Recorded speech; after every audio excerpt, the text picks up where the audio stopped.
Hey y'all, it's Io here, and I just wanted to come to you real quick and talk to you, mighty teachers, about 5 great lessons that the Good Doctor teaches us about autism. So I don't know how many of you guys watch The Good Doctor.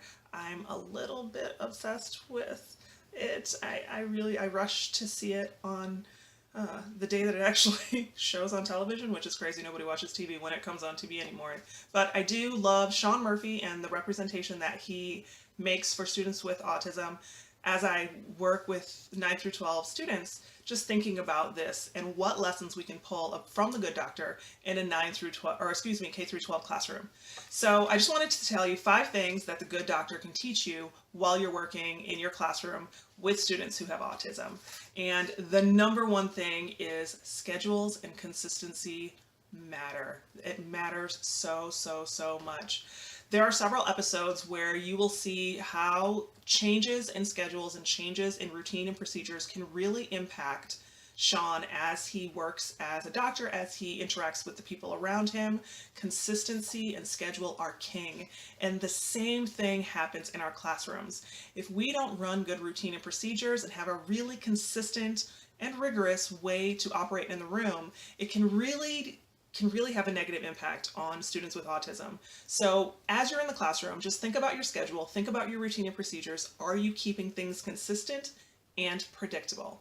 So that's the number one thing I think you can pull from the Good Doctor. The next thing is that sensory stimulation matters. So the mid-season finale, I think, was recent, and Sean Murphy, the doctor here, was in the ER, in the emergency room, and the light in the emergency room was making a buzzing sound. Now, I don't know about the rest of y'all, but that drives me crazy. When the light bulb's about to burn out and makes that humming sound, I can hear it and it drives me nuts. So I can imagine that somebody who's really sensitive to sensory information, sensory stimulation, would hear that noise and it could really grate, almost to the point where it would shut you down. There are a lot of ways that you in your classroom can control sound, smells, lighting. Just really think about the auditory information that's coming in, all the senses that are being assaulted, stimulated at the same time inside of your classroom. What can you do to control that and really make some accommodations for students so that they can be in an environment that's sensory friendly? The third thing that you can learn from the Good Doctor in your autism classroom and apply is to always presume competence. It's astonishing to me still that this could be a character. I mean, we're portraying someone with autism who's working as a doctor, but this person in the portrayal has passed the bar, has gone through all the rigorous things that a doctor would have to go through in order to become a doctor. And yet, in the very beginning, we see over and over that peers, supervisors, people that don't know Sean really doubt his competence because of his autism. And quite frankly, half of the time he's almost, if not equally as competent, more competent than the people in the room with him. But because of the way he presents, people presume that he couldn't be competent. So in your classroom, I always want you to remember, presume competence. Always presume competence with your students and treat them accordingly. So third thing that Sean and the Good Doctor can teach you is to presume competence.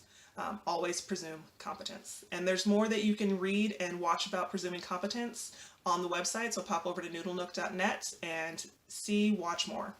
The fourth thing that you can learn from the Good Doctor is that social inclusion matters. So there's lots of ways that Sean wants to socialize and interact with his peers, even though he may not be competent or good at doing it. He still desires social interactions, social acceptance.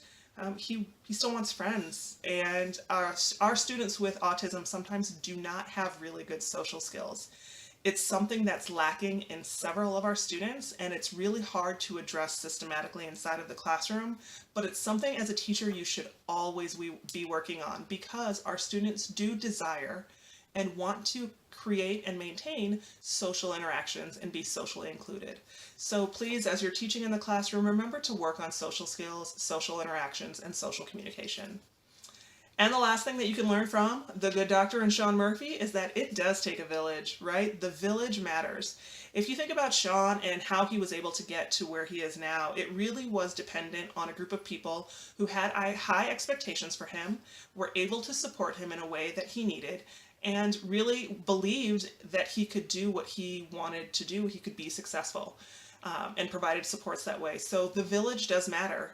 Anyone, no matter their capacity for being successful, is going to be challenged in doing so if the village around him doesn't believe in him. So teachers in classrooms, we are the village, right? We're the village getting our students ready to go out into the world. We've got to make sure that that village is supportive, that we have those high expectations, and that we are really working from a place where we believe students can and will be successful if we as the teachers can teach them and give them the tools that they need, and also maintain those high expectations that success is within their reach. So those are the 5 things that I personally take away almost every week when I watch The Good Doctor. And hopefully you can see how those 5 things from a television show can really help you inside of your classroom. Stay strong, mighty teachers, and teach on. Our students need you.